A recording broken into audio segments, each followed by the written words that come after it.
Bueno, bienvenidos nuevamente, gracias por participar. Hoy vamos a estar conversando sobre algunos pasos y políticas que ralentizaron la economía argentina por más de un siglo. Nos retrotraeremos al principio del siglo XX para luego poder plantear alguna alternativa y desafíos en este siglo XXI. Y de la videomesa participarán Jorge Mendoza, Federico Buenhold, Florencia Carbone y estaré moderando yo, Leandro Nievas. Todas las preguntas que tengan las pueden hacer por escrito. Al finalizar las exposiciones,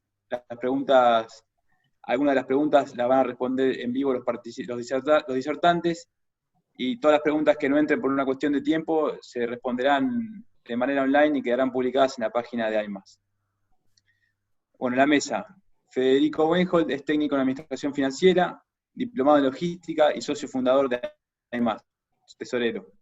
Ha desarrollado una investigación sobre el origen y razones anteriores sobre los hacedores del Plan de Largo Alcance para los Transportes en Argentina, Plan Larkin-Adler. Jorge Mendoza es especialista en política y planificación del transporte por la UNSAM, es socio fundador de AIMAS, actualmente su presidente, ha investigado sobre los momentos anteriores al Plan Larkin y los efectos del mismo sobre la capacidad económica del territorio. Florencia Carbone es periodista especializada en comercio internacional, editora en Trade News, portal de noticias vertical argentino, especializado en comercio exterior. Durante 22 años trabajó en Diario de la Nación como redactora y editora de las secciones Información General, Exterior, Política, Economía y Comercio Exterior. Y quienes habla, bueno, yo soy ingeniero industrial, maestrando en políticas públicas por la UNSAM. Bueno, comenzamos la charla y les recuerdo que todas las preguntas que tengan las escriban por el chat, yo las estaré pasando a los disertantes una vez finalizadas las exposiciones para poder responderlas. Gracias. Bueno, acá estamos. Gracias, Leandro. Él va a ir seleccionando preguntas y algunas las va a ir mechando, ¿sí? Tratemos, no tengamos temor en escribir y segundito, no había apagado el celular. ¿Corta? Las vamos a ver de responder todas por escrito y quedarán publicadas. Bueno, el objetivo de la charla es un primer ensayo para empezar a conversar de estas cosas. Hay dos ejes fundamentales que encontramos con Federico Buenhold, que es sacar de la escena el tema de Larkin, Plan Larkin, que arruinó los ferrocarriles, porque no es el problema de fondos, sino las razones que hay detrás de ese Plan Larkin y todo lo que nos lleva hasta el día de hoy a seguir teniendo problemas, y a su vez sacar también de escena de que el problema fue contra los ferrocarriles. No fue contra los ferrocarriles, se desintegró la logística del territorio, ¿sí? Si focalizamos en el ferrocarril no vemos toda la logística, vemos una parte individual y pequeña del problema. Esas son las dos cuestiones fundamentales. La invitación a Florencia Carbone es para que nos haga las preguntas concretas, es decir, ¿para qué nos sirve saber esta historia que nos desarmó? ¿Para qué nos sirve para armar hacia adelante? ¿Sí? Entonces, queda claro que el modelo que venimos llevando en décadas, 6 décadas, es dedicado a unos pocos negocios extractivos en lo que el Estado invierte con deuda pública para sacar de unos pocos jugadores toda la carga. Mientras tanto, es el camión el que resuelve el problema del 95% de la logística, ¿sí? Así que bueno, le cedo la palabra a Federico Buenhold, que es el que más ha investigado sobre todo esto. Yo voy a ir colaborando con él con algunas de estas cuestiones. Fede. Bueno, muchas gracias por la presentación, por los presentes y demás. Básicamente fue una investigación, fue un inicio de investigación hace ya 4 o 5 años, porque bueno, uno dentro del ambiente de la economía del transporte y de la logística se habla siempre de qué planes sucedieron en Argentina, qué planes tuvieron éxito, qué no, y se habla siempre del Plan Larkin, pero bueno, de 1961. La cuestión es que uno quería ver cómo se fue cocinando eso. Y lo que fui descubriendo es que, si bien Larkin un cuartel maestre del ejército norteamericano, participante en las guerras de Corea y en la Segunda Guerra Mundial. Estuvo acá en Argentina en el 59 al 61, recorriendo el país con un grupo de especialistas y demás. El jefe, digamos, hubo un jefe económico de eso que se llamó Hans Adler, que fue el que diseñó todo, también la concepción de lo que es el transporte dentro del Banco Mundial, dentro de la ONU y demás. Adler, a su vez, venía de una participación en la posguerra de la Segunda Guerra Mundial, en lo que se llamó Plan Morgenthau. Morgenthau fue el secretario de Tesoro de Estados Unidos, y fue ya en el 44-45, cuando se veía que iba a terminar la guerra, fue partícipe de dos cosas bastante importantes que delinearon, digamos, el mundo posguerra que llega hasta ahora. Fue participante de la ONU y de la parte agroalimentaria de la ONU, y del Banco Mundial fue participante de la cuestión de transporte. Bueno, se llamó Plan Morgenthau porque la cabeza de eso fue justamente Henry Morgenthau, y fue la aplicación de medidas que buscaban la primitivización de la economía alemana para que no vuelva a tener la posibilidad de, digamos, volver a hacer una guerra más, digamos. En 2 generaciones se achaca que Alemania fue la originaria o la que originó 2 guerras. Entonces, para evitar eso, básicamente tenían que destruir o desarticular la logística, la economía, y también una de las cosas que tiene el Plan Morgenthau fue básicamente ir contra los Gymnasium. Los Gymnasium son las universidades técnicas alemanas, donde básicamente ahí se produce patentes, se produce propiedad intelectual, se producen procesos y demás, procesos que en la industria, en la producción, que aumentan la productividad, y que después esas patentes se venden al mundo, digamos, ¿no? ¿Puede ir la primera sí. Interrupción? Sí, cómo no. Buenas tardes para todos también formalmente, y muchas gracias por la invitación para participar. Yo pensaba, mientras te escuchaba, que los argentinos somos muy propensos a esas teorías casi conspirativas, ¿no? De que hubo alguien que vino a hacer algo para perjudicarnos y que no nos permitió desarrollarnos. Y cuando escuchaba todo el análisis, digamos, y cuando uno lee algo digamos, muy por encima, nada que ver con la especialidad, con la profundidad con que lo han hecho ustedes, pero efectivamente aparecen ciertas cosas que por lo pronto llaman la atención. Y para ordenarlo, si te parece, a mí lo primero que me causó curiosidad es por qué en la presentación o la invitación a esta charla se habla de 106 años de retroceso, digamos. ¿Cuál es la fecha que se toma y por qué? Si es que ahí hubo alguna cuestión puntual por la que tenemos que remontarnos tanto tiempo para atrás. Bien, ahí está el punto. La referencia la relata nada más ni nada menos que alguien extranjero, un geólogo, Bailey Willis, en su biografía, Un yanqui en la Patagonia. Durante 3 años estuvo trabajando en lo que hoy llamamos Línea Sur, desde San Antonio hasta lo que es hoy Bariloche y zona, desarrollando todo un plan estratégico de la región, incluida la futura capital de la provincia del norte de la Patagonia. Todo ese trabajo no fue tirado a la basura. Cuando muere el presidente Sáenz Peña, sacan al ministro Ramos Mexía, y toda esa cuestión de análisis y programa territorial en el cual el transporte era el eje que aseguraba ese plan económico territorial, él veía que se desactivaba.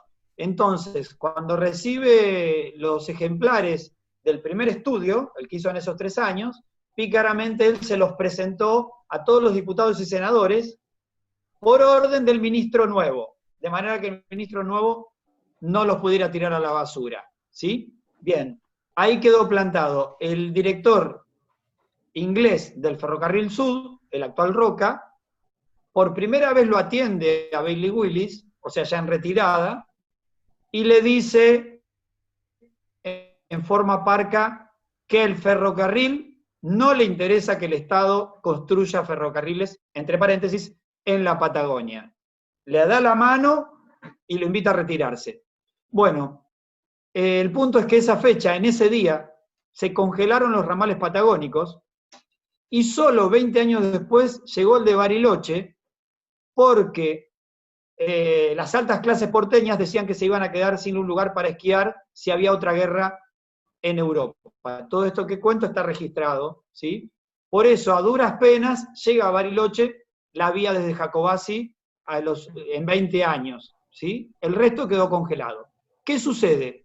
Fue el último plan territorial en el cual el Estado, por sí o por terceros, le hace los ingleses, o provincias, o los franceses, decide atender a la economía o el desarrollo económico del territorio con un determinado modelo de transporte. Entonces, a partir de ese momento, no hay más planes orgánicos. Los planes privados son apenas las extensiones de lo que tenían.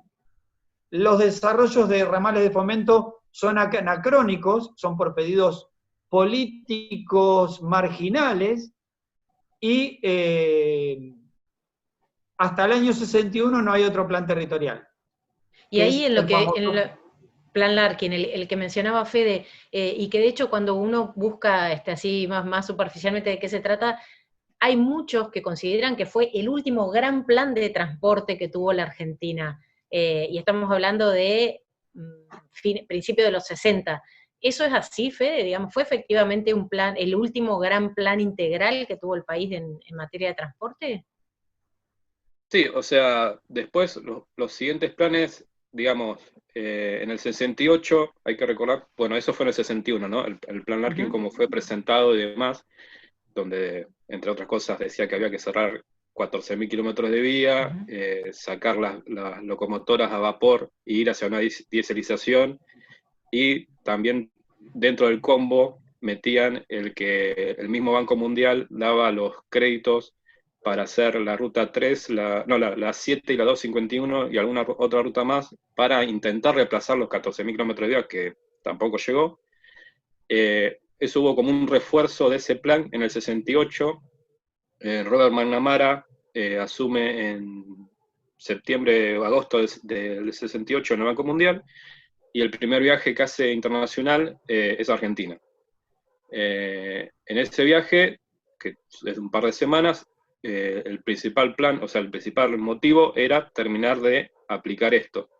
Y de ahí en más, en verdad fueron regresiones, o sea, se siguieron sacando más vías, hay en época del 77, 78, época por ahí finales de Alfonsín, y lo más conocido, obviamente, los 90. Que el ramal que para, ramal que cierra. Claro, por ahí lo más fresco, pero lo básico, y más que nada, no en cuanto a números o en cuanto a qué ramal sacar o qué ramal poner, o bueno, aunque se sacaron, no es que se volvieron a crear nuevos ramales, sino que es lo que ya estaba, el pico de 45.000 kilómetros de vías fue bajando, digamos. Más que nada es la concepción, o sea, digamos, los errores conceptuales, metodológicos y hasta culturales que no sé si inició, pero fue fuerte a partir de ese plan.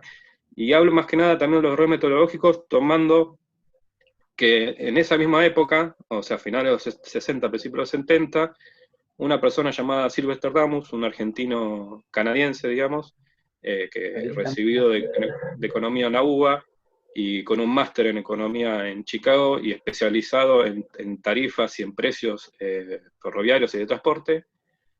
Su tesis final, digamos, fue ya analizar los errores metodológicos que tuvo ese plan.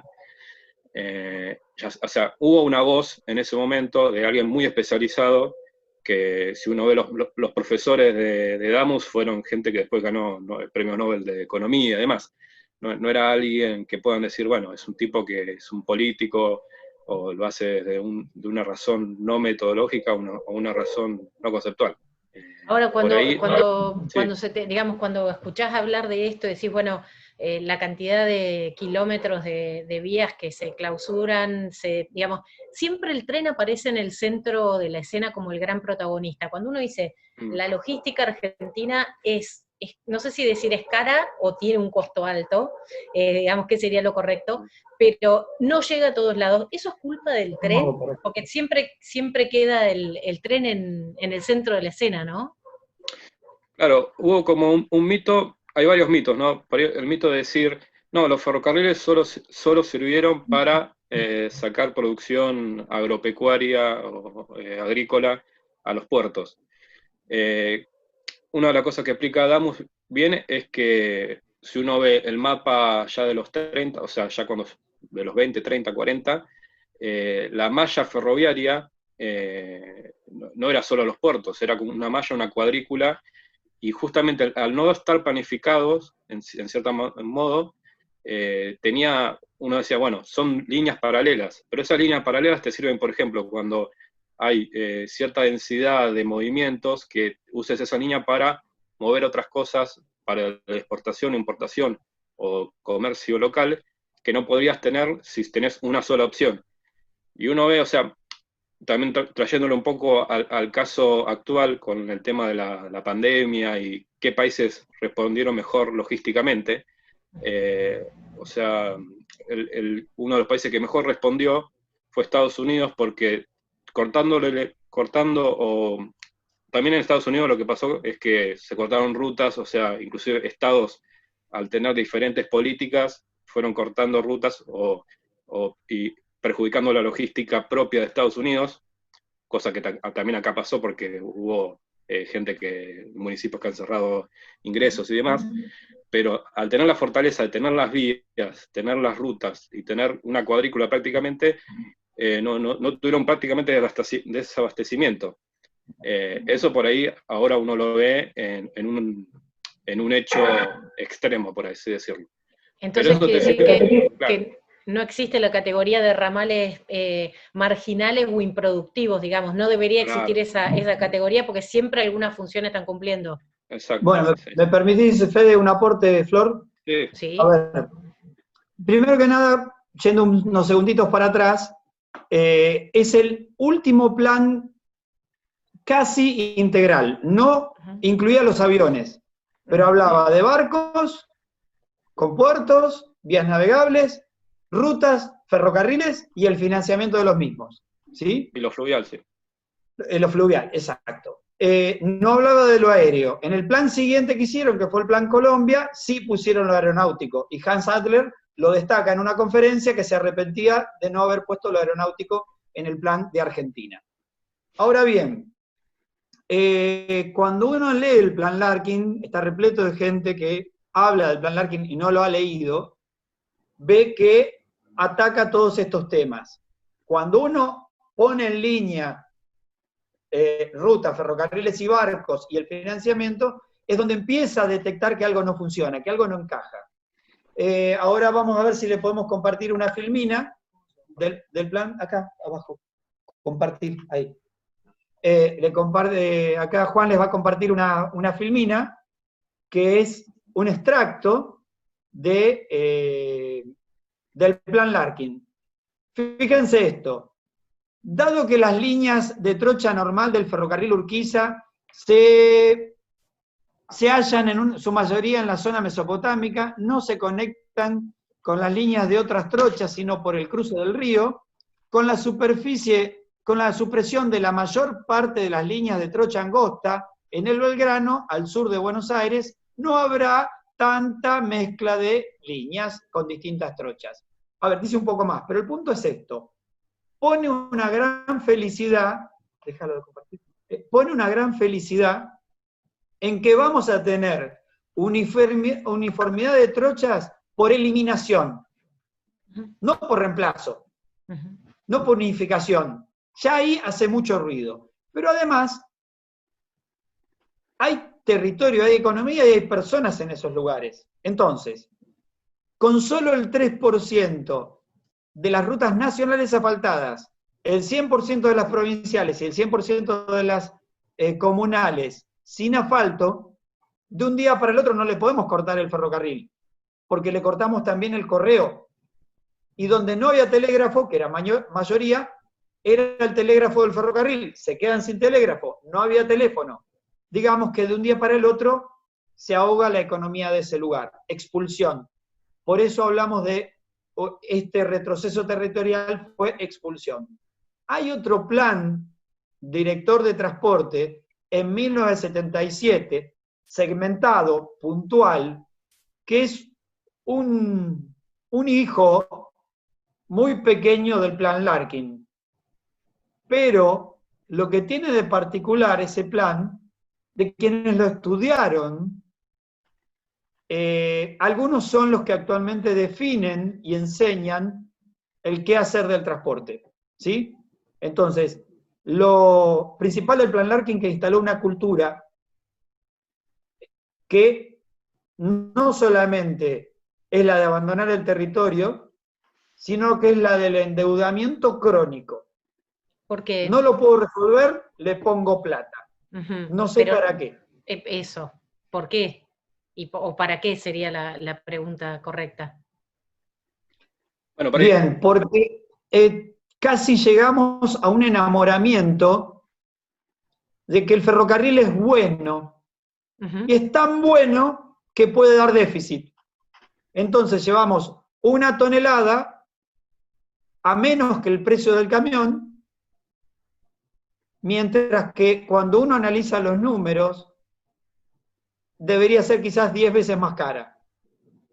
Pero no porque tenga que salir 10 veces más cara, sino porque como aprendimos a no transportar papel higiénico, solamente piedras y granos, el ferrocarril jamás va a dar excedentes ni externalidades positivas, porque solamente estamos atendiendo los granos de unos pocos jugadores, de unos pocos lugares. Ahí está el problema.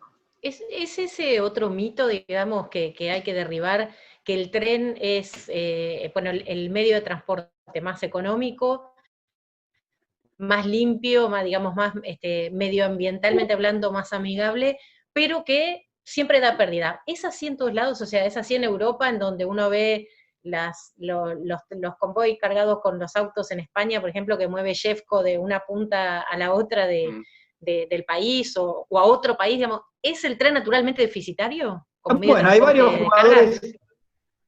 jugadores paneuropeos que hacen algún tipo de planteo. Les llegan a poner el costo paneuropeo de construir las vías y de mantenerlas, y no circula un solo tren de carga más en Europa, porque no internalizan en la tarifa los costos. Los norteamericanos internalizan el 100% y encima pagan impuestos. Entonces, ¿cuál modelo voy a elegir? Por lo menos voy a mirar los dos, no solo uno. Entonces, no está mal ni bien ni el camión, ni el tren, ni el barco. Todo es costo-oportunidad. Nada es mitos, ¿sí?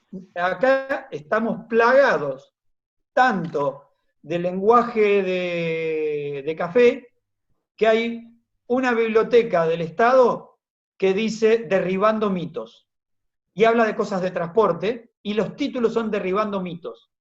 El mito de que el barco es barato, el mito de que el tren es barato. Poco serio, pero está en un portal del Estado, ¿sí? Bueno, entonces, Fede nos va a hablar mejor del tema de los norteamericanos, como para empezar a ver cómo a partir de la inversión privada, ¿sí? Y Pablo Echevarne, sobre el final, creo que nos va a sacudir bastante con respecto a eso. Con la inversión privada funcionan. Ojo, los ferrocarriles norteamericanos pasaron por una crisis de 30 años. La logística estaba al borde de la muerte en Estados Unidos en la década del 70. Sacudieron varias veces hasta que le encontraron la vuelta. Hoy son la mejor logística del mundo. ¿Fede? Sí, por ahí una de las cosas es también decir, bueno, tienen buena logística en Europa o tienen buena logística en Estados Unidos porque les sobra la plata, entre comillas, y no importa el modelo mientras que haya plata, mientras que haya... También últimamente se habló de decir, bueno, Argentina necesita un plan Marshall porque necesitamos tantos miles de millones de dólares y para hacer funcionar el país. pero una de las cosas, bueno, que comenté es que justamente para que exista un plan Marshall a partir del 49, el milagro alemán, cuando cantan en Alemania, Auferstanden aus der Ruinen, o sea, nos levantamos de las ruinas, y todo eso, lo que uno dice, qué bueno Alemania, hoy es el tercer exportador mundial, y lo que es y lo que fue Alemania, fue a partir de que primero tuvieron que, Adenauer en el 49 pide, casi rogando, de que se termine de aplicar el plan Morgenthau, el anterior al Marshall, el de la primitivización, el de que no haya universidades, el que inclusive también limitaba el tema de las telecomunicaciones, limitaba el telégrafo en Alemania, las encomiendas, un montón de cuestiones. Recién ahí se empezó a aplicar lo que todos más o menos conocemos, lo que es el plan Marshall en Europa y en Alemania. Sumado a que también le volvieron a permitir el uso de las patentes creadas por los alemanes. Eso fueron 3.000 millones de dólares que, bueno, eran patentes, dice, bueno, ¿son importantes las patentes? Sí, porque aumentan la productividad y demás. Antes, durante más de una década no la pudieron usar. Bueno, el plan Larkin es un primo hermano, digamos, de ese plan Morgenthau, de la primitivización. Y volviendo a Estados Unidos, o sea, también tuvo sus fallas en los 60, en los 70, hubo un salto importante en cuanto al comercio exterior, también por una decisión del Estado, porque uno dice, bueno, el comercio exterior es lo que es hoy por el contenedor, ¿no? Todos pensamos. Pero en los 50, en los 60 había muchas medidas de contenedores, y lo que hizo durante la guerra de Vietnam, lo que hizo el Estado norteamericano es decir, bueno, esta es la medida correcta, el que no se sube a esta medida no puede ir a llevar los millones de toneladas de equipamiento que tuvieron que ir a Vietnam, a Asia, y también se salen de un régimen de promoción de producción de los contenedores. O sea que también hubo una decisión política de decir el contenedor tiene que ser de tantos pies, de tantas medidas y demás. Terminada la guerra, todos esos contenedores quedaron en el ámbito civil, siguieron en el ámbito civil, digamos. Eso también produjo un movimiento interno de contenerizar las cosas. Entonces hubo una mayor demanda de las diferentes regiones también. Pero el ferrocarril tenía la problemática de que era un servicio público, decían. Entonces, como servicio público, tenían que brindarlo en todo momento, pero con tarifas, digamos, aplanadas, o sea, tarifas que eran pisadas por el mismo Estado, y eso produjo una desfinanciación y una baja de la rentabilidad de prácticamente todas las empresas ferroviarias norteamericanas. Eso fue que hubo muchas empresas que se tuvieron que fusionar o desaparecer o cerrar directamente. Ahora, el desarrollo en el caso de Estados Unidos, Fede, concretamente, ¿se produce con inversión estatal, digamos, con inversión local del sector público, con inversión de los privados? Porque uno piensa, ¿es inviable que la Argentina se desarrolle logísticamente, saquemos logísticamente, sin un plan Marshall, sin el aporte suculento de una masa de dinero que venga de afuera y te ayude en la situación en la que estás a desarrollar cuestiones que son estratégicas, y pueden ser un parche todo el intento de movida que hubo de iniciativas público-privadas, digamos, podría ser esa otra vía para subsanar el déficit que tenemos? Sí, a mi entender, primero tiene que haber, hay algo interesante que tienen los americanos, es que ellos mismos te muestran con libros o con manuales o con lo que sea, cómo fueron produciéndose estos cambios. En el 98, lo que pude yo encontrar, un manual de 400 páginas, donde tenés a todos los DOTs, o sea, todos los departamentos de transporte de cada estado norteamericano que participaron. Dijeron, bueno, nos equivocamos en esto, avanzamos en aquello, qué sé yo. Lo primero, antes de hablar de dinero o cualquier cosa, es el cambio filosófico y estratégico de para qué querés las cosas. Porque si mantenés un modelo que no te funcionó, que ellos mismos dicen, bueno, hasta los 60, 70 no les funcionó, tuvimos que hacer algo para cambiar.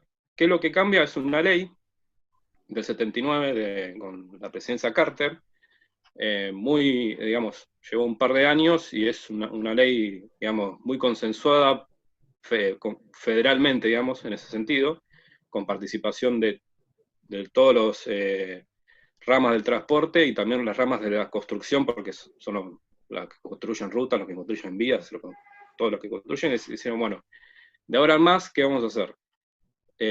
Las tarifas no van a tener precio de mercado, entre comillas, van a dejar de ser como un bien público de decir, bueno, las tarifas llegan hasta ahí y vos tenés que cumplir porque sos un servicio público y le tenés que transportar a todos.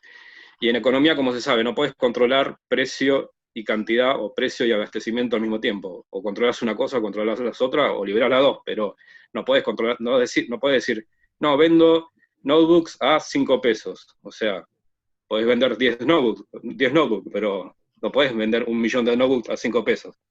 Esto es lo mismo, no podés controlar precio y cantidad al mismo tiempo. A partir de eso, y aplicando intermodalismo, donde se pudo, las empresas logísticas, ya no eran camioneras, sino ya eran empresas logísticas, pudieron empezar a invertir en el ferrocarril, y el camión contratar el ferrocarril, o subir sus vagones al ferrocarril comprados o alquilados por los mismos ex empresas camioneras que no son empresas logísticas. A partir del 80, 650 mil millones de dólares fueron invertidos y reinvertidos en el sistema ferroviario americano. ¿Eso estuvo a cargo de esa inversión de 650 mil millones estuvo a cargo del Estado? ¿Fueron los privados? No, todo privado. Entonces ahí va tu pregunta de decir, bueno, esos 600 mil millones de dólares, ¿lo podría haber puesto el Estado? Bueno, no, porque tendría que haber tomado un crédito, bonos, no sé, casi como si fuese un bono de guerra, decir, bueno, estamos en una situación complicada, vamos a tomar bonos. Pero a lo largo de todos esos años, a partir de una decisión estratégica y una ley bastante horizontal, con sus fallas también, porque hubo empresas que se tuvieron que fusionar, que eran por empresas ferroviarias, ¿no? Empresas que eran por ahí más chicas o medianas tuvieron que sumarse a las grandes, después se sumó las 2 empresas canadienses, se sumó Ferromex, que es la empresa mexicana, y ahí empiezan con los corredores en América del Norte, o sea, de México hasta Canadá. Todo eso empezó a partir de una decisión estatal, pero no desde un solo grupo, digamos, no de solo el Poder Ejecutivo, sino una ley importante a nivel federal, digamos. Esa por ahí el inicio de la respuesta de decir, bueno, ¿el Estado puede poner toda la plata? No. Si no cambias el modelo es complicado, y sin una estrategia y sin darle el lugar a que los privados tengan su propia rentabilidad y desarrollo y reinversión, ¿no? Ahora ahí la gran duda, y no sé si por ahí, si Jorge quiere aportar sobre ese tema, es, perfecto, digamos, te tenés que sentar para eso en una mesa común, privados, estados, operadores, digamos, los distintos sectores, y acordar, y tenés que tener un interlocutor que, si bien a lo mejor no conozca en profundidad el desarrollo de estos temas, como pueden ser el conocimiento de especialistas como ustedes, sí esté dispuesto a convocar a la gente que sabe para ver cuál es la manera de diseñar ese plan. Históricamente, si tuvieran que hacer una evaluación en la Argentina, la gente, los funcionarios que han estado a cargo del área de transporte, logística incluida, aunque no se la incorpore normalmente, han estado a la altura de las circunstancias. O sea, tenemos una burocracia formada en estos temas que entiende de qué se trata. A ver, como la acción política está por encima de la política, se supone que el que no sabe absolutamente nada puede sentarse en cualquier sillón. ¿Cómo ser? En la Junta Nacional de Seguridad del Transporte la conduce un abogado, y hasta el año pasado por lo menos también la conducía una abogada a la Junta de Seguridad Aeronáutica. ¿Qué es? Las juntas de seguridad no son para dirimir derechos, es para establecer causas y sucesos, cómo sucedieron las cosas y qué llevó a que ocurriera tal punto, no habla de responsabilidades. Si tenemos a un abogado a la cabeza del ente 100% técnico que determina qué pasó en un incidente o accidente, no es para determinar eso, sino para ver cómo acomodamos la situación para ver quién gana. Ahí arrancamos mal. Entonces, casi podríamos, si ponemos una matriz, las veces que ha habido alguien que sabe algo, tanto políticos como técnicos que llegaron al lugar político, casi han sido de la especie. O han sido ferroviarios, o han sido náuticos, o han sido del transporte automotor. Aeronáuticos no recuerdo nunca, en la parte transporte. Y acá, sí creo que hay algo que tenemos en AIMAS, y que lo decimos desde el primer día, que es un ejercicio de aprendizaje. No podemos difundir una idea si no aprendemos todo el tiempo, ¿sí?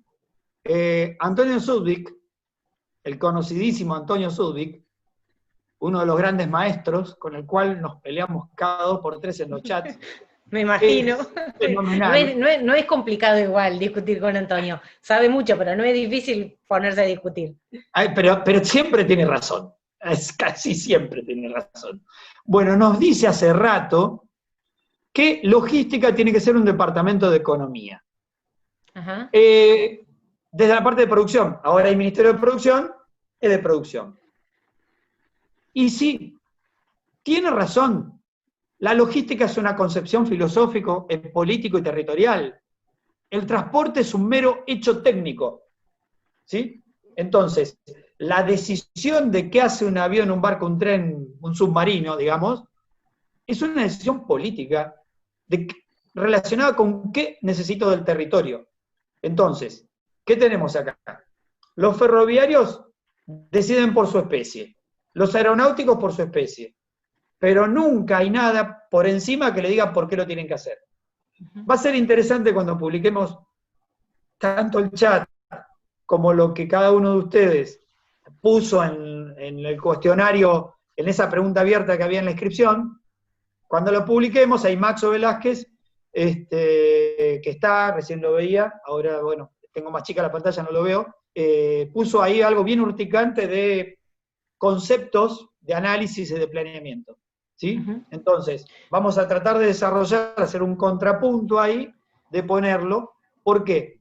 Tenemos que correr de costado, poner a un costado, no tirar, poner a un costado el deseo del análisis técnico proyectual, de yo me siento en el escritorio, yo con mayúsculas, me siento en el escritorio y decido lo que tiene que hacer Palpalá para llevar un pan de manteca a Mendoza. Porque yo lo decido que estoy sentado en Buenos Aires. No. No es así. Jamás nadie puede en un escritorio definir todo. Lo tiene que hacer colectivamente con montones de actores. Ahora, necesitamos Jorge, un paréntesis, pero ahí hay una cosa que revuelve mucho las tripas y te da bronca, porque decir, son 106 años de los que estamos hablando. Hemos tenido gestión estatal, gestión privada, inversión de uno, desinversión del otro, cierre, apertura, fuimos para un lado, fuimos para el contrario, nunca funcionó nada. ¿Qué haces, digamos, dónde te paras hoy para decir, bueno, a ver, qué análisis medianamente razonable se puede hacer para poder encontrar el rumbo? Porque lo único que tenemos en claro es que después de 106 años de vueltas, tenemos una logística que es cara, que es insuficiente, hay muchas partes del país que están virtualmente aisladas, digamos, y que además nos resta competitividad, que lo mencionó Fede en un momento y después vos lo dijiste, digamos, no hay país que sea competitivo puertas afuera. ¿De qué exportación vamos a hablar si no sos competitivo internamente? Ahí está el punto. Esta mañana me retrasé 2 horas y media, una reunión que era de 15 minutos, resultó 2 horas y media, un jugador muy grande del tema granos, un actor del tema logístico de granos, que no quería comprender que el Open Access no nos convenía. Todo cerraba en que él armó 2 empresas para hacer el Open Access, ¿sí? Él, la empresa, el grupo. Muchas veces nos encontramos con muchas veces no, casi todas las veces nos encontramos con el pequeño carozo de aceituna que alguno tiene en la mano porque es lo que tiene y no cree en el resto, y no le importa el resto. ¿sí? El Open Access fue propuesto para que el dador tenga trenes. Es una demostración de que si el dador tiene que poner la logística, quiere decir que la logística no le ofrece respuestas. ¿Sí? Los bitrenes es lo mismo. Los bitrenes los pide Coca-Cola, ¿sí? O cualquier gran grupo, y no la empresa de transporte de cargas, porque los dadores de carga están hartos de que no se resuelva. La logística no está dando las respuestas. Entonces, lo que encontramos es cómo bajamos a tierra en una prueba de amor todo esto. Primero, para bajar a los barcos en el cabotaje, hay una sola traba que se llama Código Aduanero Argentino, que casi prohíbe el tránsito de contenedores por dentro del país. ¿Sí? Toda la cadena burocrática que pone costos genera que, obviamente, voy en camión o en tren. Punto. Entonces es el propio Estado que bloquea al comercio interior con la ley de cabotaje. Y ¿sí? esto que se logró hace poquito, la semana pasada, lo que se supo de la bodega aérea vía terrestre, digamos, va un poco en el sentido contrario a esto que está diciendo vos, digamos, permite destrabar o agilizar algo que el código aduanero no. Bueno, ahí está, aviones, barcos, aviones, trenes y camiones pueden circular por el país libremente sin la aduana. Uh-huh. Subir a un barco para ir de Reconquista, de Barranqueras a Bahía Blanca, tiene que pasar por aduana, aunque no lleve carga internacional.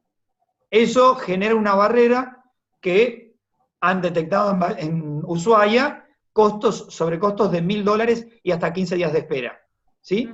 Entonces, eso no necesita financiamiento internacional, nada, es solamente que el Estado actualice una norma de la época de las bolsones y los pallets sueltos, sin contenedor. Primero. El ferrocarril, nos tenemos que dejar de teorías y grandes estudios imposibles, con solo mirar que a cada hipótesis vamos reduciendo la capacidad, porque siempre nos dicen, no, hacemos esto y en el futuro seguimos. Piensen en la hidrovía. Todos los planes de la hidrovía en los últimos 30 años siempre nos dicen, no, primero hasta Santa Fe y después vamos al norte. Se va a licitar de nuevo y el planteo es el mismo. ¿El resto del país no existe? Bien. Y acá viene la nota de color y tenemos más de la mitad de los participantes son de el resto del país, no solamente del AMBA. Cualquier camión o colectivo de larga distancia que circula va a alguna parte del país interior. Pero solo un 25% de los camiones y un 23% de los colectivos van al AMBA.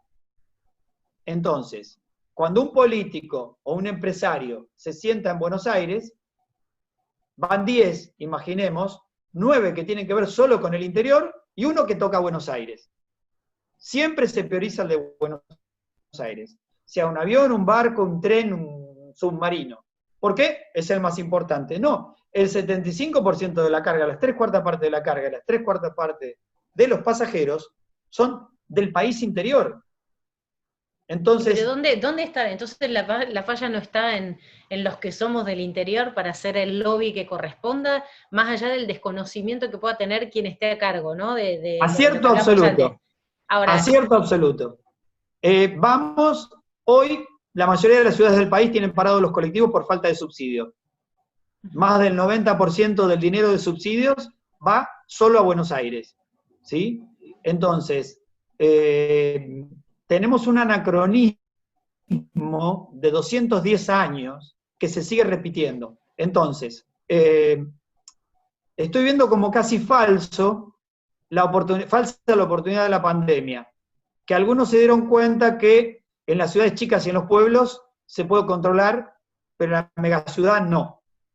¿Saben qué concepto, sugerencia, casi orden tiene el famoso Plan Larkin respecto a distribución territorial?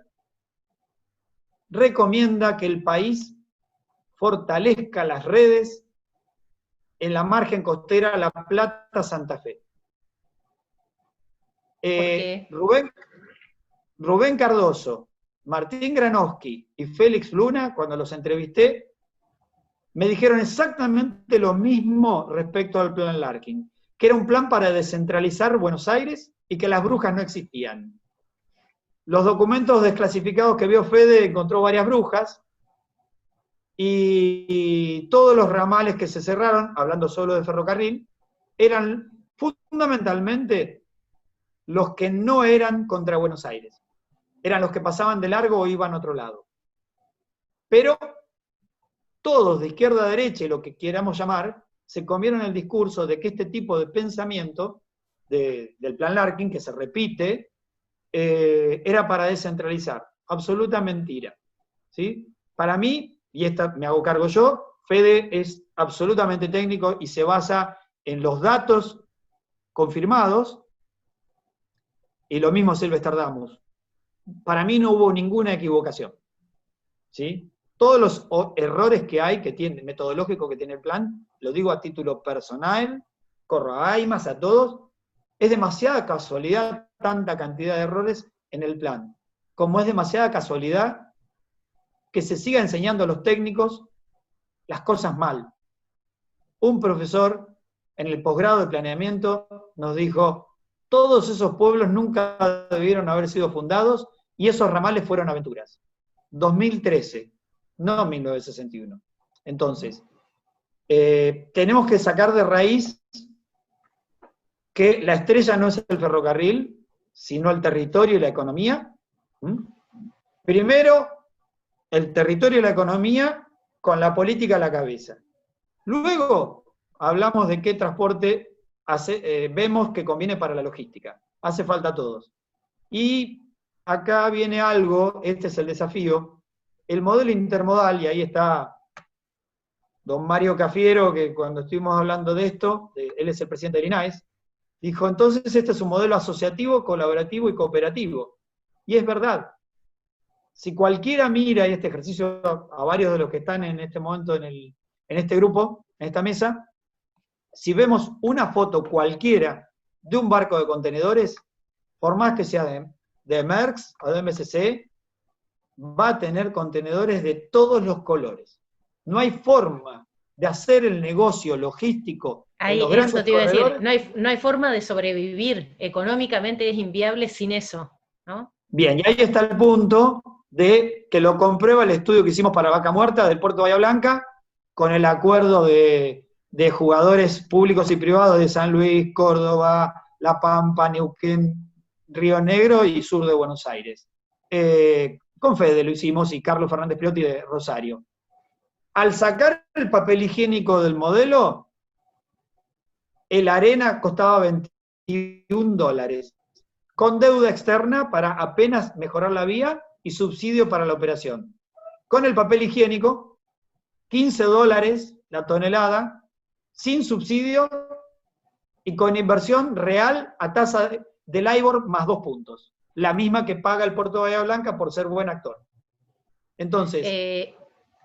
yo mientras charlamos miro de reojo la hora porque sé que tenemos, digamos, que cumplir algunos tiempos y no quiero dejar de preguntarle algo a Fede porque somos un país como sobrediagnosticado. O sea, si hay algo que nos sobra en la Argentina, son diagnósticos. Y realizados especialmente o a partir de la experiencia propia. ¿Qué podemos hacer con todo eso hoy? ¿Cuáles deberían ser los pasos para revertir 106 años de estancamiento y retraso? Y una de las cosas por ahí, por lo menos lo que yo comentaba es mostrar la puerta, mostrar que hay otras chances de verlo. Uno dice, bueno, no, sigamos con lo mismo, sigamos con el mismo modelo, sigamos, hace poco hubo también charlas desde funcionarios de transporte diciendo, no, sigámonos enfocándonos en Rosario, hay que priorizar Rosario, Buenos Aires, como mucho San Antonio, del norte al sur, del sur al norte, no hay carga que nos interese. Se habla también, sí, los granos para exportación, porque son los que nos dan los dólares, pero no vemos cómo podemos exportar, ser competitivos en otros productos que no sean los granos, es ser competitivo con los granos, con la industria, con servicios, con todo, digamos.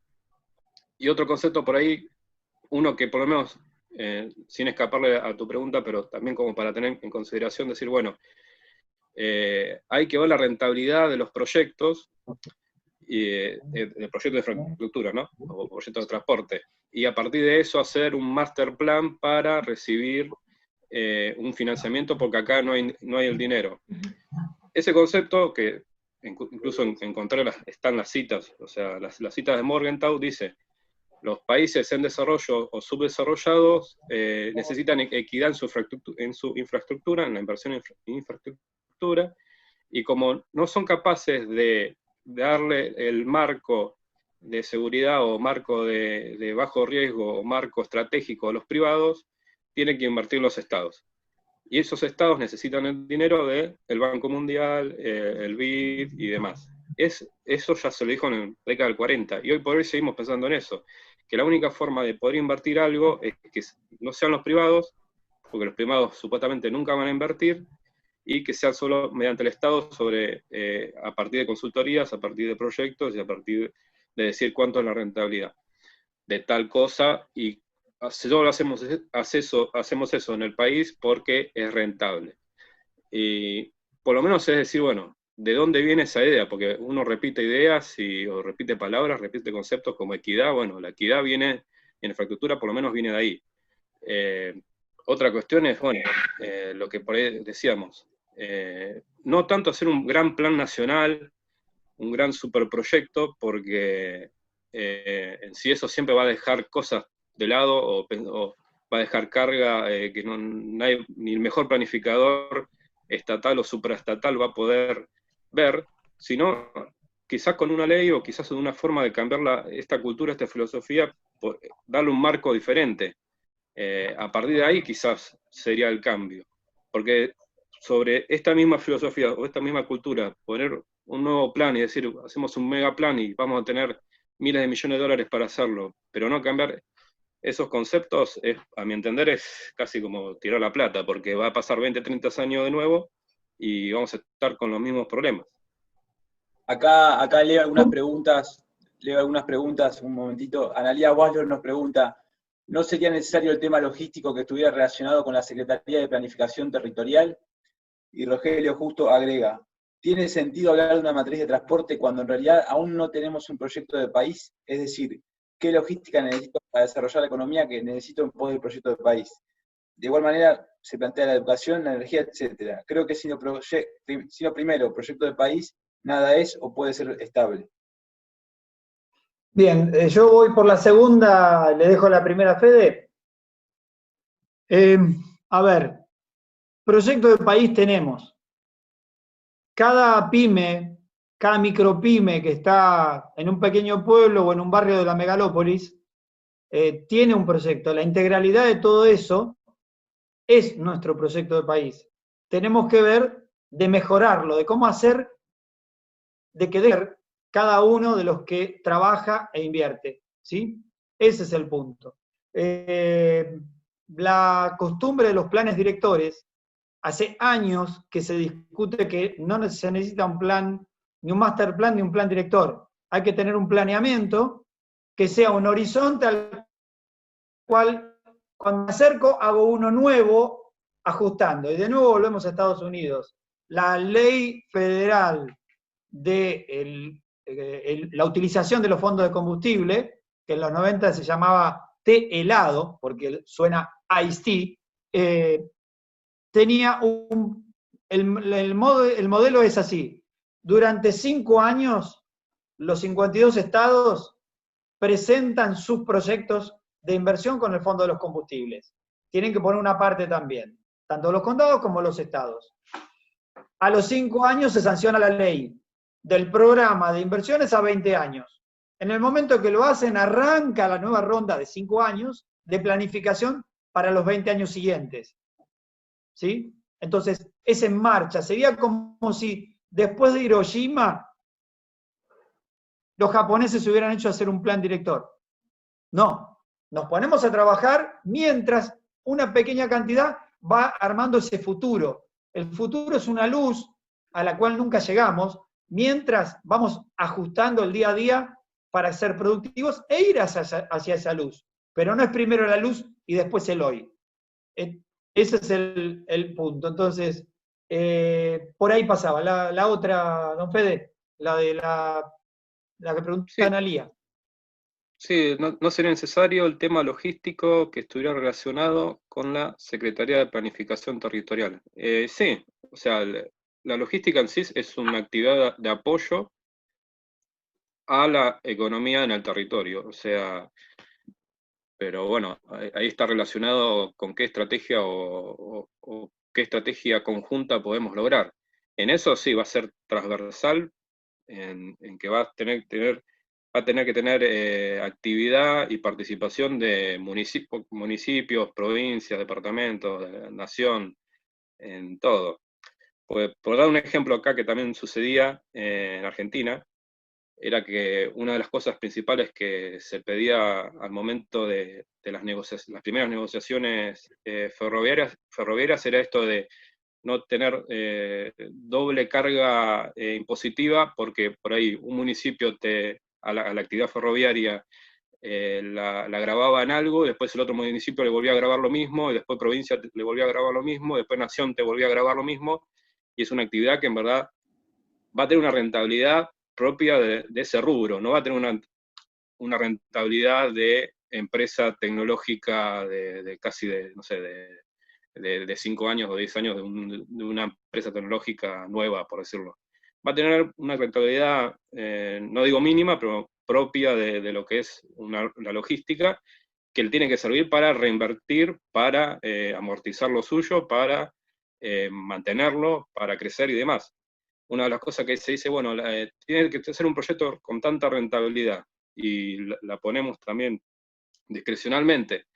Hay una nota muy interesante que siempre recomiendo, la traduje al español, pero bueno, está en inglés, de Matt Rose, un CEO que venía del mundo camionero, que se fue al mundo ferroviario, a la BNSF, una de las principales empresas ferroviarias, que ya no son ferroviarias, son logísticas, pero bueno, ferroviarias norteamericanas, que lo que decía que en esa nota era primero que no había que esperar que el ferrocarril tuviera una rentabilidad similar a Facebook, a Amazon, a Apple.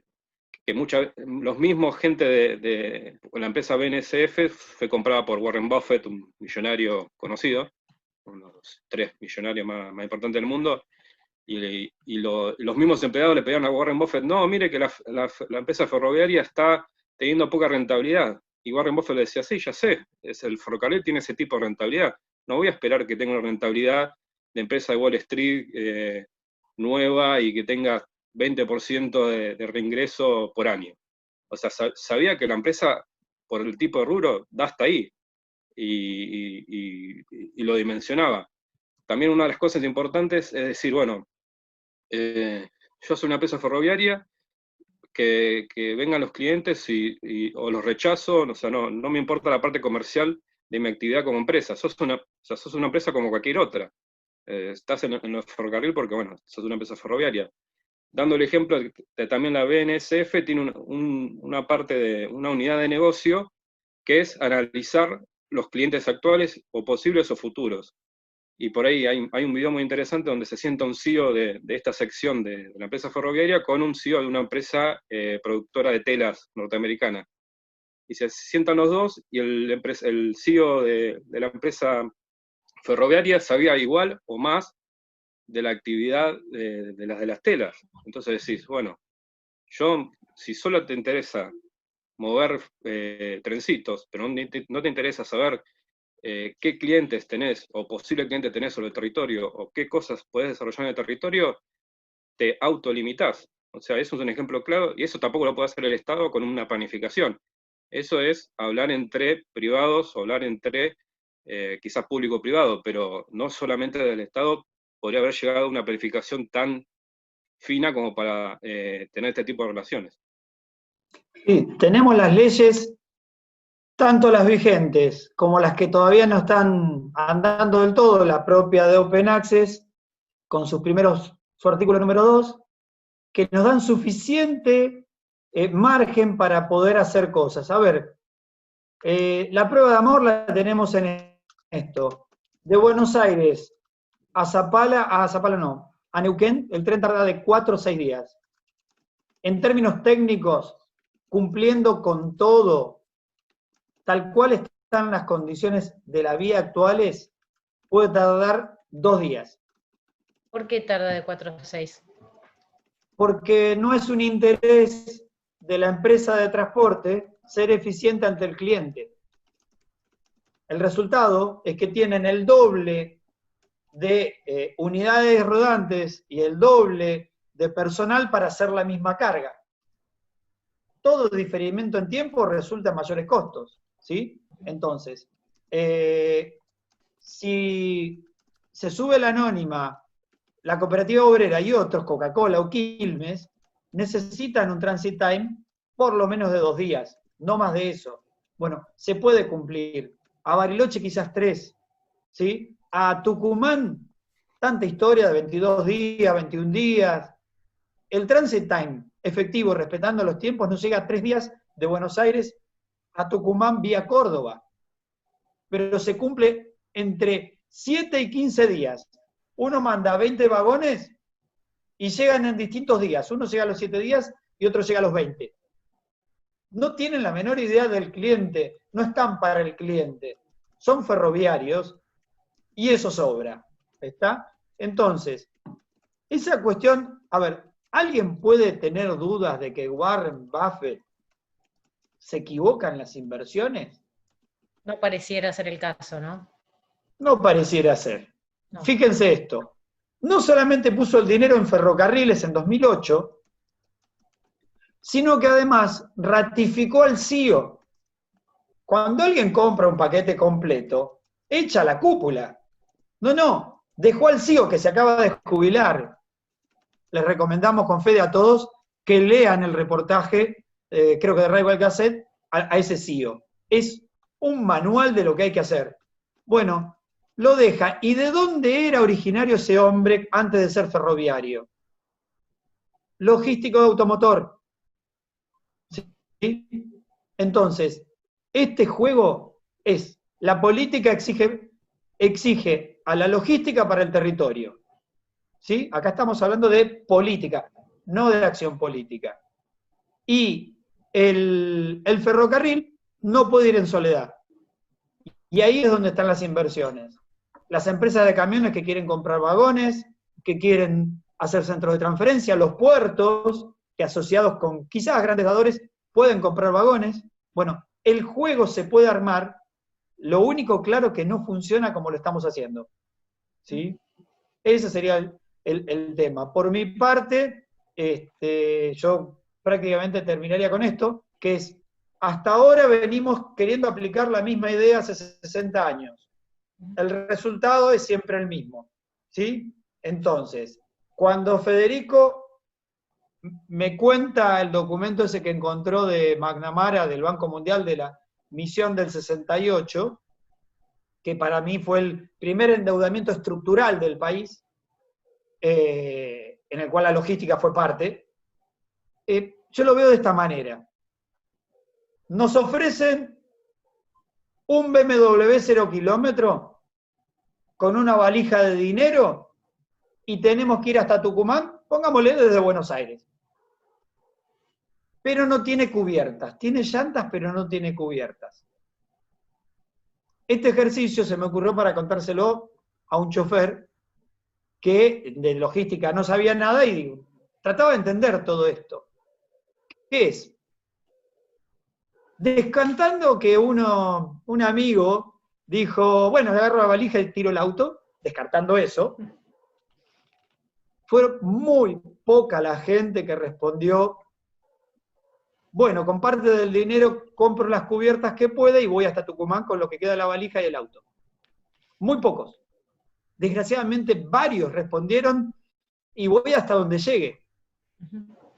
Eso es lo que tenemos. Si no resolvemos la logística, con lo que tenemos, con las vías a 5 o 100 kilómetros por hora, y empezamos a hacerlo bien con los camioneros, con los barqueros, con los aeronáuticos, un juego completo, competencia de negocios, no de modos, desde donde estamos y haciéndolo bien, no vamos a llegar a ninguna parte, porque la opción de decir quiero más plata es simplemente seguir hundiéndonos con una jarra, como dice Fede, que sin fondo, ¿sí? O cada valija de dinero es un salvavidas de plomo. Hasta este momento, esa forma no funcionó. Por lo menos, tenemos el placer de que para los norteamericanos, especialmente Estados Unidos, el modelo intermodal es su éxito y lo festejan cada septiembre de cada año. ¿Sí? Fede. No, básicamente por ahí iríamos a las preguntas, si hay preguntas, o a los comentarios de Leandro, de Florencia, y cerramos ahí. Sí, le damos a Pablo. ¿Leandro? Sí, ¿quieren que leemos a Pablo primero o alguna pregunta que haya quedado? ¿Queda alguna pregunta? Por ahí Analía hizo otra pregunta. Ignacio. Sí, están todas rondiendo. Bueno, pregunta Gustavo González, ¿el modelo del 45 al 55 no rompe con los 100 años de historia negativa? Bien, ahí tenemos un problema. El que hagamos muchas cosas buenas no quiere decir que todas las estemos haciendo bien. Ese es un karma terrible que tenemos con cualquier color político. Todos creemos que cualquier gobierno asumido, los de ese color creen que es perfecto. Las pruebas están que no lo son. Bien, la nacionalización fue un hecho, aunque nos obligaron a hacerlo, fue un hecho positivo. Los interiores de la acción fue un desastre. ¿Por qué? En términos organizativos, al nacionalizarse, se mantuvo empresas separadas. Las llamamos Roca, Mitre, Sarmiento, bla, bla, bla. En síntesis, con los nombres cambiados de las empresas inglesas o francesas que había antes.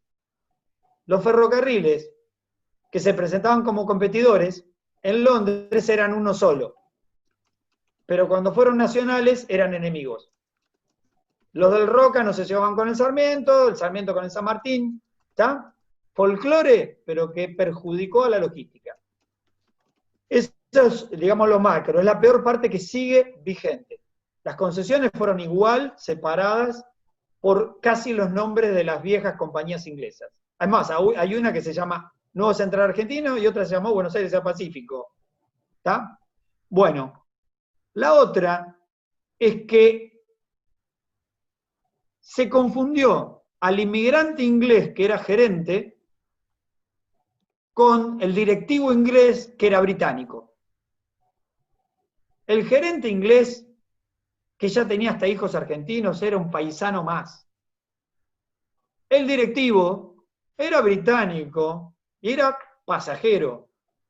Bueno, echamos hasta el jefe de control de tráfico de todos los ferrocarriles franceses e ingleses y del Estado provincial. ¿Sí? Porque en el Estado provincial, en las líneas provinciales de Santa Fe y Provincia de Buenos Aires, lo que era el Estado Nacional Ferroviario tomó esas líneas de las provincias y las desintegró. Bien. El problema es que eso siguió, y seguimos hablando igual, y les enseñamos a los alumnos, les enseñamos que está el Roca, el San Martín, no, está el sistema ferroviario. Punto. Ese es el punto por donde hay que arrancar. Cualquiera diría, por derecha quizás, o como se le quiera llamar, que la nacionalización estuvo mal. No, estuvo bárbara. El problema son las cosas que no sabemos hacer. Cuando se nacionaliza el centralismo, le sacó a la línea sur de Río Negro 3 coches motores que atendían todos los días a la línea sur, la ruta 22. Y puso de Buenos Aires a Bahía Blanca un tren en 7 horas y media. Creo que eran 2 veces por semana, y anduvo un corto tiempo sin reemplazo.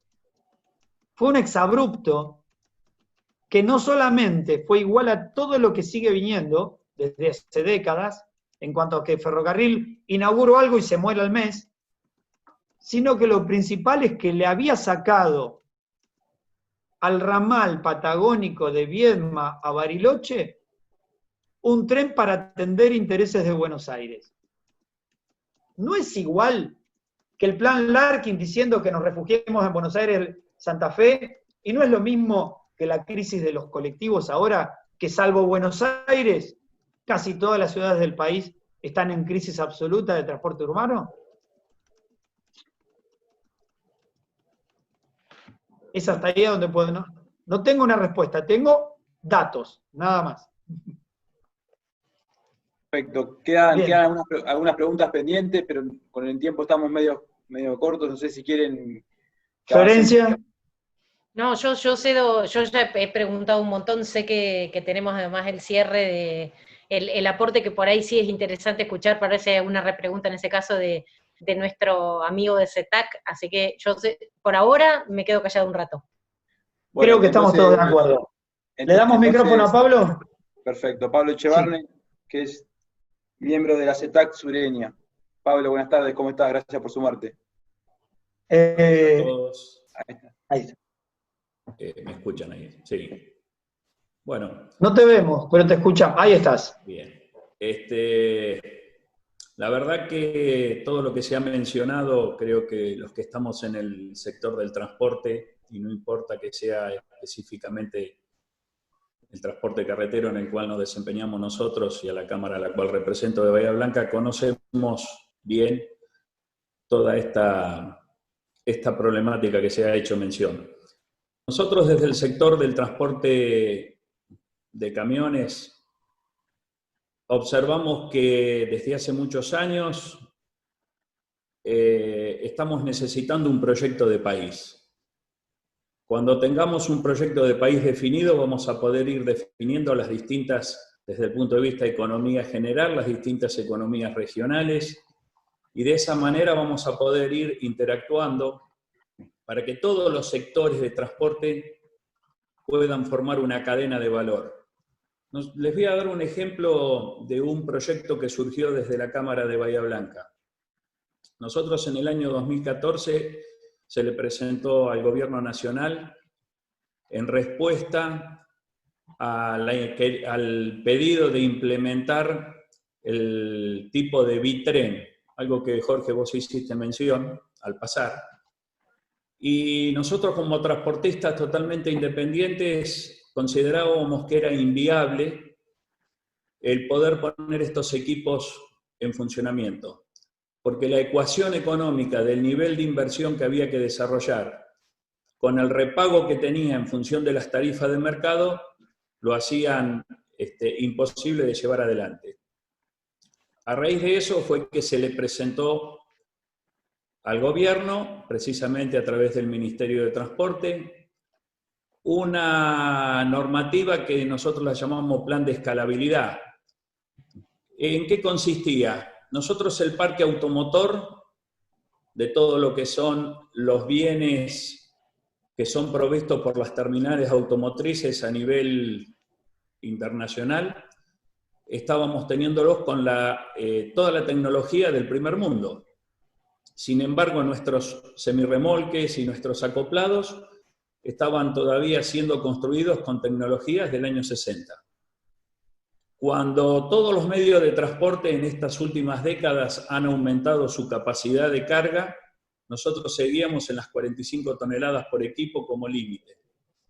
Fue así que desde la Federación de Transporte, y acompañados también por todo el sector privado que tiene que ver con la construcción de los equipos, con las empresas automotrices que son quienes nos van a permitir llevar esos equipos, se le presentó al gobierno sobre el año 2016 el plan de escalabilidad.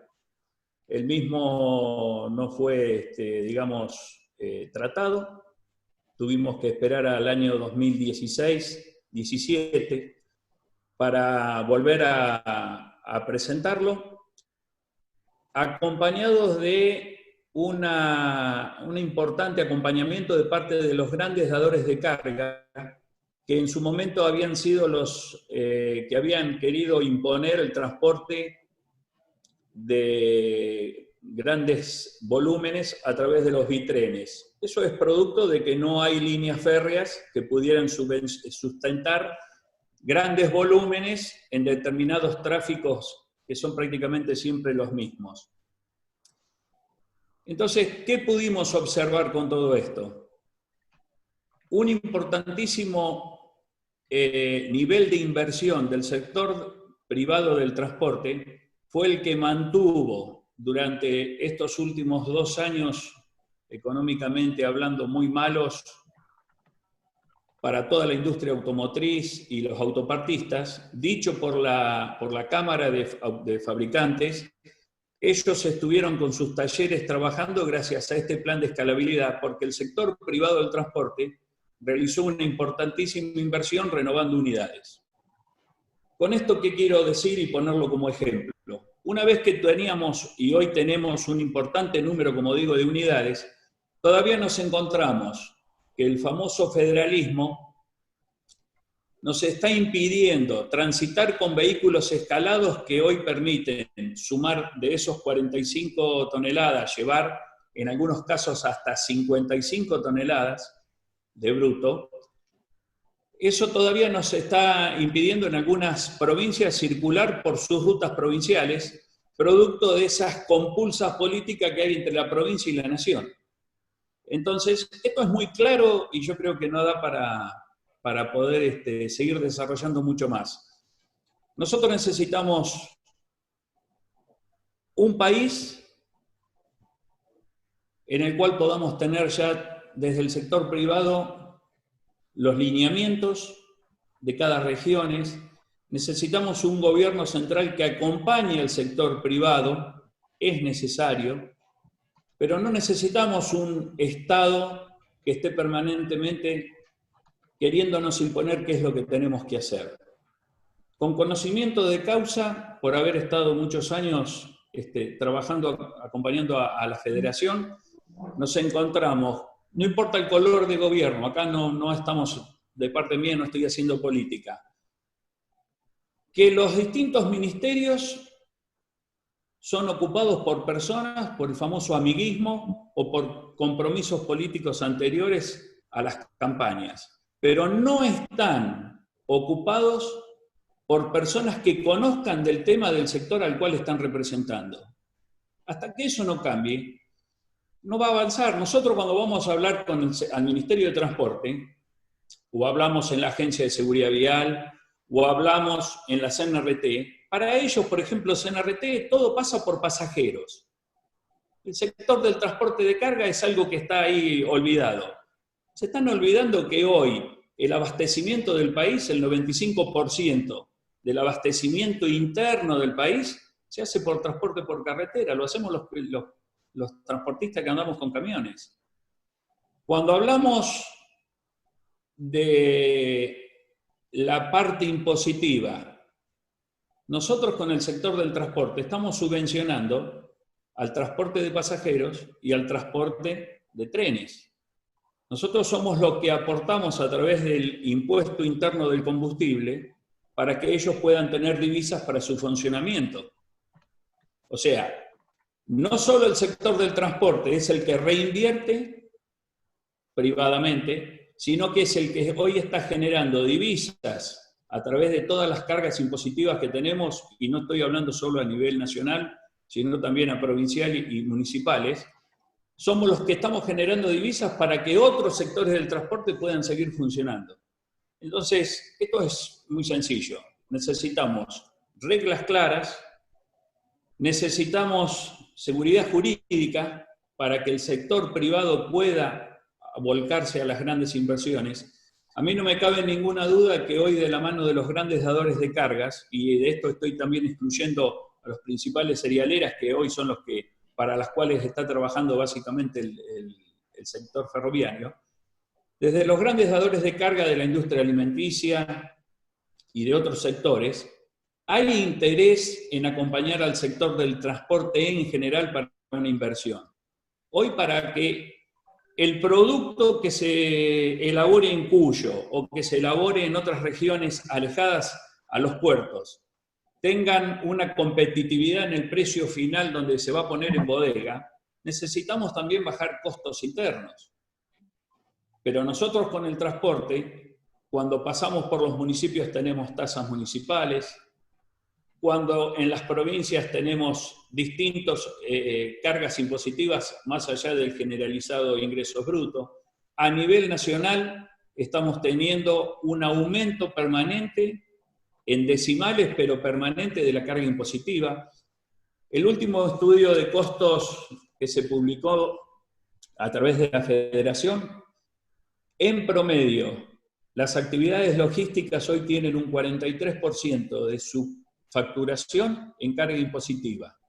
Y el transporte de larga distancia, de cargas generales, el 40,5%. Entonces, con esas cargas impositivas, ¿cómo podemos seguir desarrollándonos? Somos un ejemplo claro que con la presión de los impuestos todavía estamos generando fuentes de ingresos. Tenemos casi 600.000 camiones en el país que hoy están registrados para el transporte interjurisdiccional de cargas. Todo el mundo podrá, en mayor o menor medida, haber visto en estos últimos 100 días que como sector esencial de la economía también fuimos muy maltratados. Eso es un problema netamente del gobierno. Entonces, esto es para resumir, y no quiero seguir ahondando en más detalles. Creo que nos falta un proyecto como país, claro. El día que sepamos qué queremos ser, ahí vamos a empezar a tener, primero, dejar de lado las mezquindades políticas y poder empezar a trabajar y a unir este país en las distintas regiones para que todo pueda salir por los 4 o 5 puertos principales que hoy tienen. Pero no se olviden que hay importantísimas producciones sobre el sector de la cordillera que muchas veces hemos oído de que la ruta al Pacífico, los pasos fronterizos al Pacífico, el Asia. Sin embargo, hay estudios que demuestran que si sacamos para Asia, por los puertos del Atlántico, las producciones están llegando con los mismos costos y en algunos casos con menos días de demora. Entonces, muchas veces nos basamos en la historia, en los distintos planes, en la gente que nos han venido diciendo cómo habían que hacer las cosas, y evidentemente, si se fracasó o en parte no estamos bien, quiere decir que lo que nos dijeron, lo que nos dieron, no sirvió. Esto es muy claro. No digo que tenemos que hacer un borrón y cuenta nueva, pero veamos en qué hicimos bien, qué fue lo que nos dijeron y nosotros lo implementamos mal. También es cierto que siempre recibimos las imposiciones muchas veces de afuera, cuando en este país, con sus particularidades, son inviables de ponerlas en la práctica. Así que bueno, como para ir terminando y resumiendo, el sector del transporte por carretera es un sector que hoy necesita, para determinados tráficos, poder contar en un futuro con la posibilidad de una inversión acompañando a las empresas que explotan hoy los ramales ferroviarios. Esto es para comenzar de a poco, como nosotros lo hicimos, como puse el ejemplo de poder contrarrestar los bitrenes que no sirvieron, y de hecho hoy muchas empresas que los compraron los tienen parados. Yo creo que hay que dejar al sector privado en todos sus ambientes que piensen. El sector privado es el que arriesga, es el que invierte, y cuando pierde, el Estado no viene a reclamarle a pedirle muchas explicaciones. Y el Estado está claro que cada vez que se ha metido en las actividades privadas, lo hemos tenido que pagar desde rentas generales. Así que no sé si habrá alguna pregunta, pero desde ya muchas gracias por la invitación a IMAS y a todos los que estuvieron presentes. Gracias, Pablo. Gracias, Pablo, por participar, y te hacemos una consulta, te hacemos llegar una pregunta.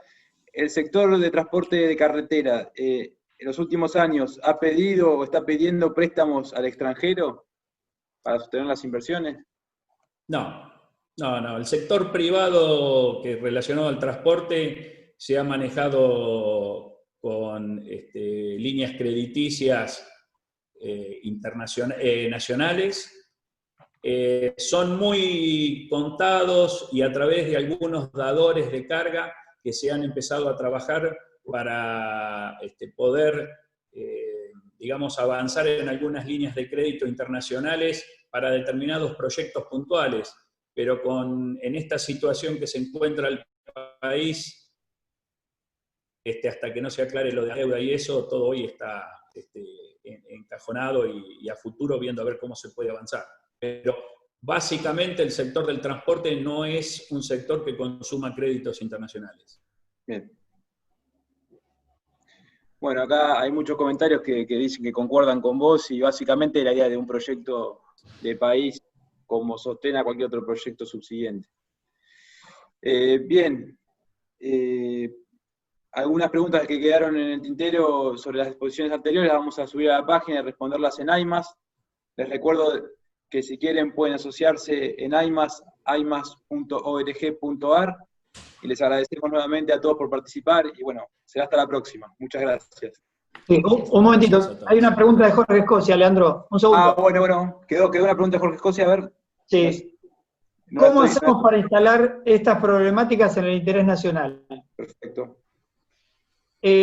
Además de con intercambios como este, yo creo que a cada actor, a cada interlocutor le tendríamos que estar pidiendo que no se cierre en lo que él piensa como sacrosanto, porque hasta ahora nos venimos equivocando. Entonces, quizás el desafío es dejar de defender los éxitos de las carpetas escritas y empezar a bendecir los errores para poder entenderlos y mejorar. Yo creo que esa es la manera de instalarlo. Nos equivocamos, aprendamos. Es mi humilde opinión. ¿Flor? No, yo nada más que agradecerles la invitación, y me parece que efectivamente que este tipo de ámbitos son interesantes para debatir, y que después cada uno desde su lugar tiene como una pequeña tarea o puede hacer un pequeño aporte. En el caso de los periodistas, digamos, hablando de esto con gente que está capacitada y sabe, y difundiendo esa tarea, y me pareció súper interesante, la verdad es que muchas de las cosas que dijo, bueno, que dijeron todos, ¿no? Pero ahora, digo, recapitulando con Pablo, que fue con quien menos intercambio hubo, números para replantearnos y pensar que el 95% del transporte del país pase por carreteras, no es un dato menor. Y me parece que son cuestiones que por ahí la gente que tiene en su poder las definiciones de políticas y de apoyo a partir de eso a determinados sectores tendría que tenerlo bien en claro a la hora de definir cosas, ¿no? Bien, le damos la palabra a Jorge, ¿lo listas? Ahí nos acompaña, y ya con 1 hora y media vamos cerrando. Bien. Jorge. Sí, ¿me escuchan? Sí. Perfecto. No, simplemente una aclaración. Primero los felicito a todos ustedes por la preocupación que tienen y fundamentalmente llevarle cómo planteó el tema del transporte. Yo no quiero ser optimista, pero yo les voy a dar un dato. Yo he participado en la política y para no ir tan atrás de la historia, desde el 83 a la fecha no van a encontrar ningún dirigente político que le interese realmente las cosas que son esenciales. Hay una frialdad sobre el tema. Por eso yo lo corrijo a Jorgito Mendoza en un tema. Cuando él dice, hay funcionarios que no conocen el tema. Como también dijo Chevarne, hay funcionarios que los designa un amigo. El problema en la política no es saber o no saber. Porque salvo que sea un tsunami, que no hay tiempo para consultar, siempre hay tiempo. El mayor problema es que no hay preocupación por las cosas esenciales. A nosotros nos ha tocado, siendo intendente, senador, hablábamos con nuestro gobernador cuando estaban levantando los rieles, y el gobernador conseguía una entrevista, no menciono quién es quién, pero usted ya se imagina, con el presidente. Cuando volvíamos a nuestro distrito, los rieles estaban levantados, porque no les interesaba absolutamente nada. Ojo, no doy nombres porque, como decía el dirigente empresarial, no quiero hablar de política como partidismo, pero sí quiero hablar de política como mecanismo para enseñar. Por eso yo preguntaba, ¿cómo hacemos para instalar esto? Porque fíjense ustedes, la logística es importante. ¿Hay algún dirigente que esté preocupado por la educación? Nadie. Por lo tanto, ¿cómo hacemos para instalar este tema? Que obviamente está después de la educación. Pero yo creo que hay que hacer un trabajo muy desde el interior de la República, haciéndoles tomar conocimiento de todas estas problemáticas, si es posible, a todas las legislaturas de todas las provincias, a todos los consejos deliberantes de la República, para que desde abajo hacia arriba empecemos a instalar este tema, que a mi juicio, más allá que yo siempre planteo que la educación y la salud son temas importantes, este es un tema importante para nuestro país, que no tiene un diseño, como decía el empresario, hacia dónde queremos ir. Pero si nosotros creo que esta es la colaboración que yo siempre le planteo a Jorgito Mendoza, hay que empezar a recorrer todos los consejos deliberantes, hay que empezar a hablar todas las legislaturas, y después llegaremos a la nacional, pero que el tema se instale, porque si no, no hay nadie preocupado por esta problemática en el fondo. Perdonen que sea tan duro en la apreciación que he hecho recién. Gracias, Jorge. Bueno, muchas gracias por tu palabra, Jorge. Y bueno, ahora sí damos por finalizada la jornada. Seguramente quedan muchas cosas por conversar y me parece que bueno, a través de AIMAS es lo que estamos tratando de hacer, plantear este tipo de cosas, un puntapié inicial. Así que nuevamente les digo que quien quiera asociarse, bienvenido sea, aimas.org.ar, y los esperamos hasta la próxima jornada. Muchas gracias por participar.